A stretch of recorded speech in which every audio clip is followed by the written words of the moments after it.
Hi, Rachel. Hi, everybody. Happy sunny Thursday.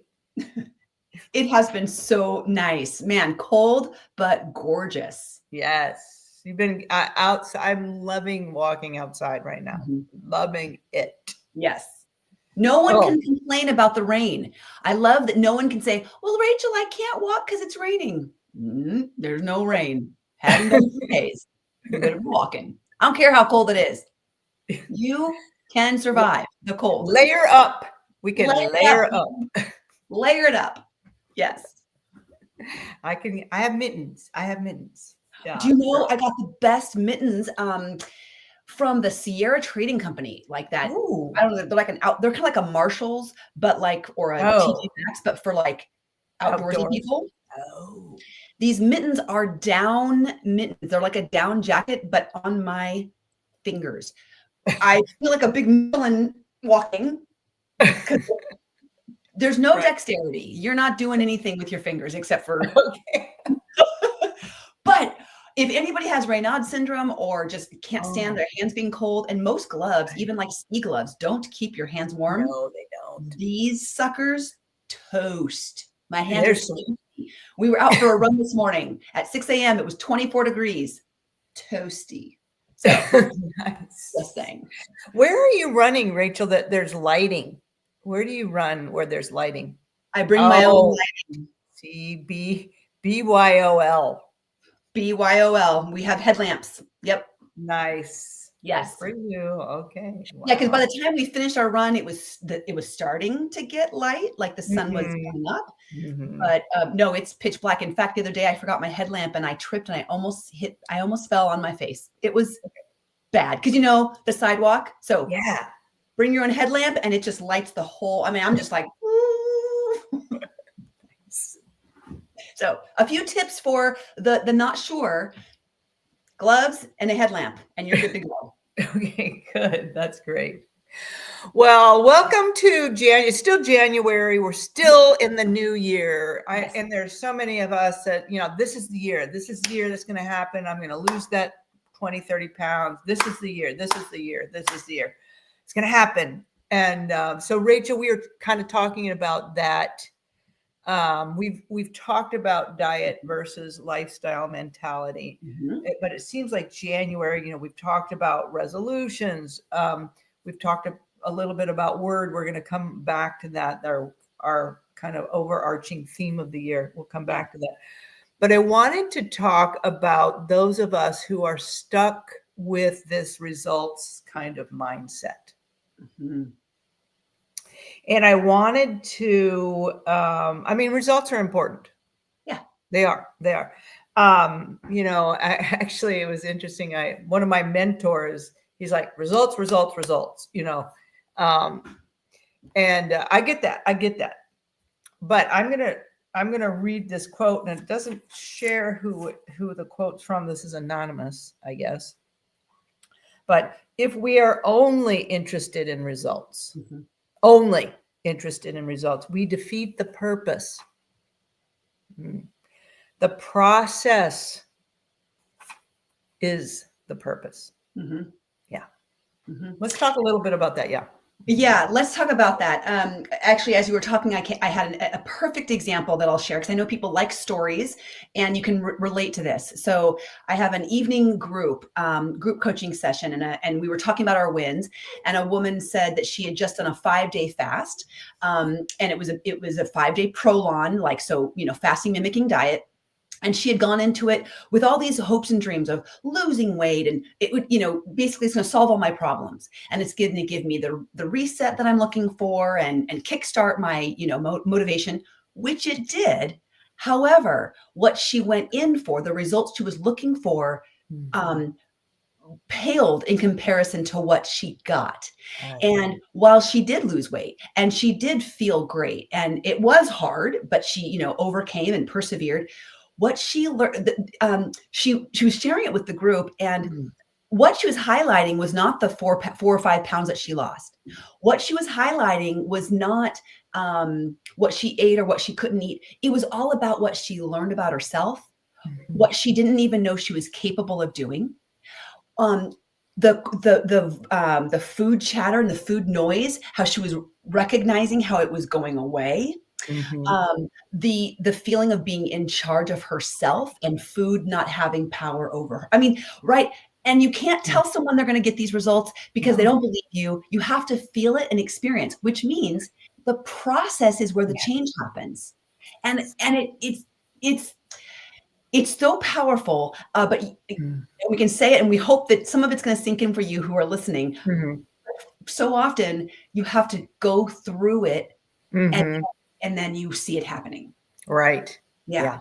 Yeah. It is so true. It's the process. So I love that. And I mean, we come by this honestly. I mean, this is where a results-oriented society, Sure. production-driven kind of a Mhm. thing, culture. And so we put those kinds of same expectations on ourselves. Mhm. And sometimes we miss out. We Yeah. miss out on so much growth and learning, Mhm. right? Mhm. Yeah. Yeah, if Well, our heads down and all we're thinking about is results, we're kind of blinded or shielded from looking around once in a while and mhm, recognizing what am I learning here? mhm, What's changing? Um, because for a weight loss or a health journey to be sustainable, right? mhm. It's that, we're talking about lifestyle, not diet mentality.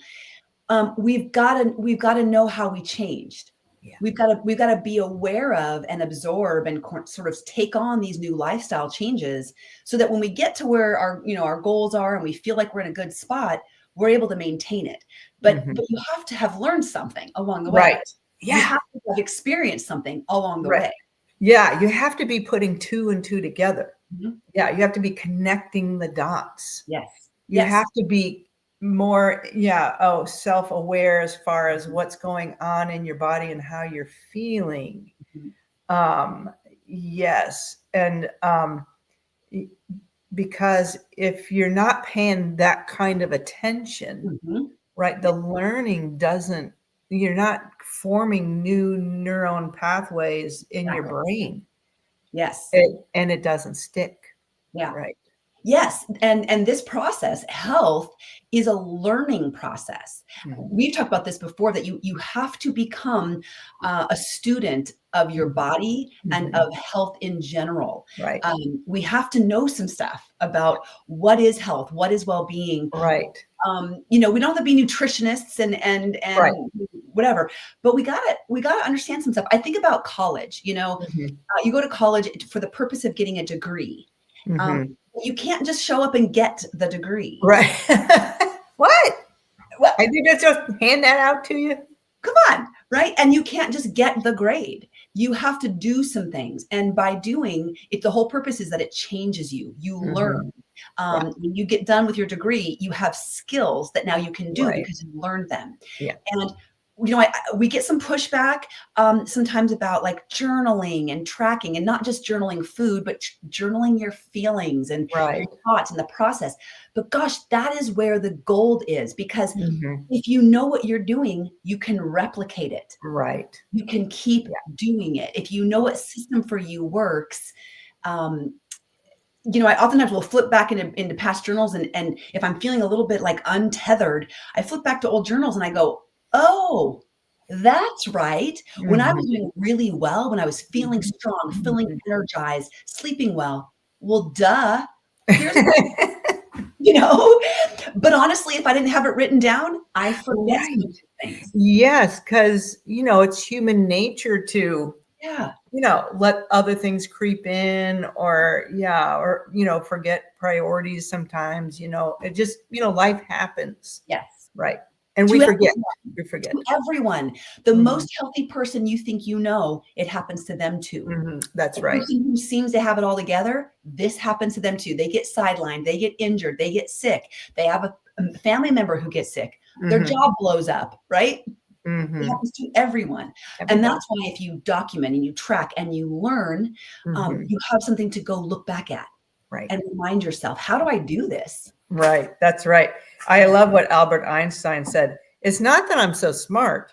It's just that I stay with problems longer. Mm. Mm. I just stay with it longer. I sit with it. I don't let it bog me down or take me back. I stay with it to figure it out. And I don't just jump ahead and move forward and go, yeah, and try to get ahead. That didn't work. That didn't work. Throw the baby in with the bath water or whatever, or out. Is it in or out? Or throw in the towel. Yeah. Throw something somewhere. Yeah. All or none thinking. No, it's just kind of, okay, let's kind of step back, stay curious, ask some good questions, maybe talk to somebody like a coach or a friend or somebody who is like-minded, who can really listen and bounce and reflect. Yeah. And just help, kind of process, think through. Yeah. Here's another example of that.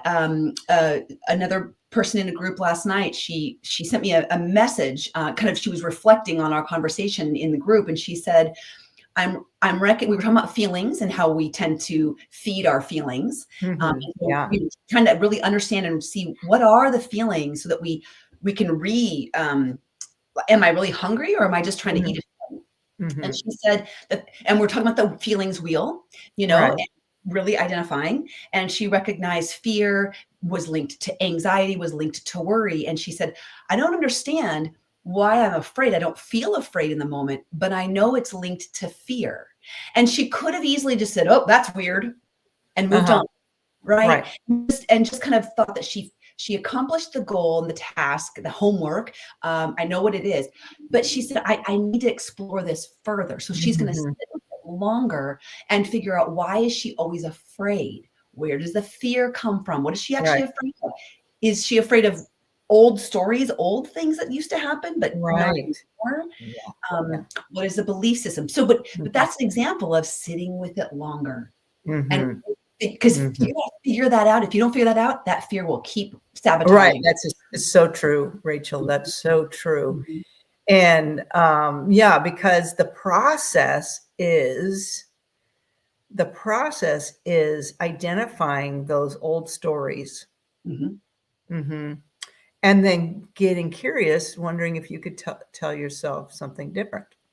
That's exactly right. Right. So then you write a new story about it. I know I used to be afraid of this, but that's not true anymore. Or I'm strong to overcome this, or I have everything I need, those what ifs that we get, those are all just kind of, it's worry. And what is worry? Worry is a lie. It hasn't happened yet. Yeah. Right. But yeah, I love that you kind of highlighted that we've got to figure it out. That's why diets don't work. That's why maintaining is so hard, because unless you have figured the stuff in the process, figured this stuff out along the way, the body will default and just go back to old patterns. No matter what you've eaten before or learned how to eat, it's so much bigger than food and exercise, right? It's so much bigger. Right. And, a time of, I'm kind of coming back to the person who had done that fast, and just thinking about my own, my little fasting mimicking, 10-day thing without caffeine or wine and sugar, that sort of thing. Just about how I had some clarity of mind that I wasn't expecting. And I had some more, I'm going to use this word over and over again, curiosity that I wasn't expecting. And, I was very careful about only putting clean, real, whole food in, which, as I'm thinking about it, that's helps my gut inform my brain that I have what I need to make my cells function.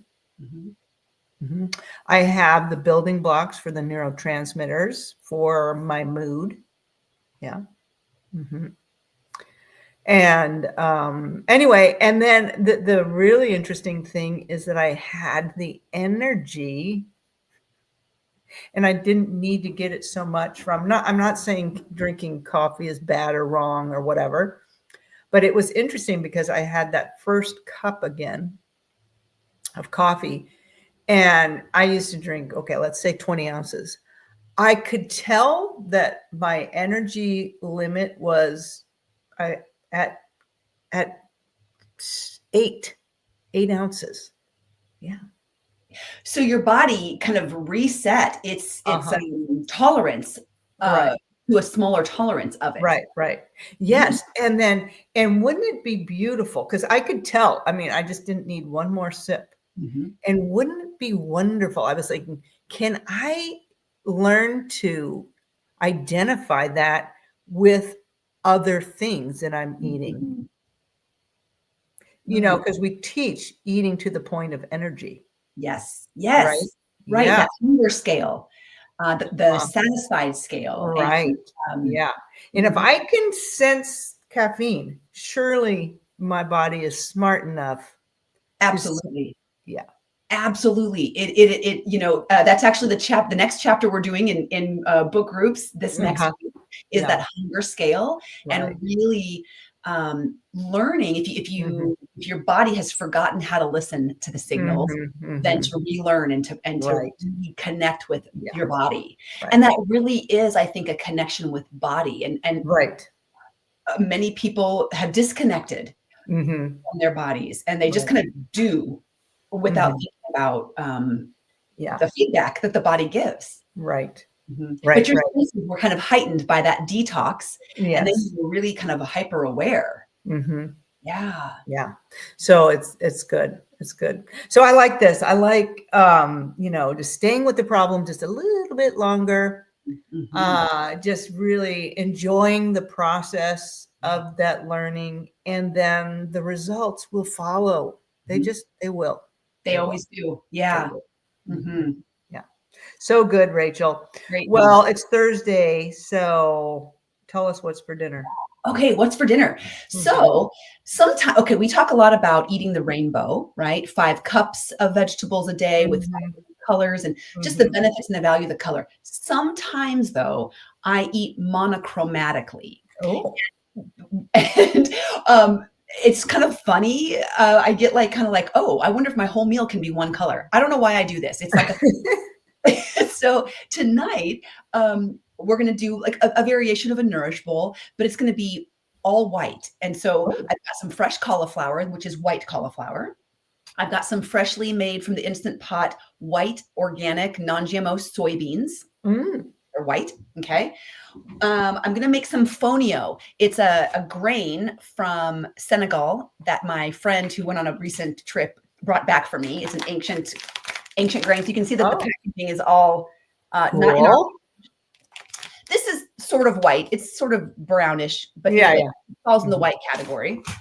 And then we're going to make our famous white not Alfredo sauce, which is Oh. soy and cashews and soy milk and onions, and I think there's a light colored bell pepper. Anyway, it's all. It turns out to be this white, creamy, thick, rich Is soup. there nutritional yeast in there? Did you say that? No, not in this one. That's in Oh, the okay. orange sauce. Yep. Oh, okay. The white sauce is Uh-huh.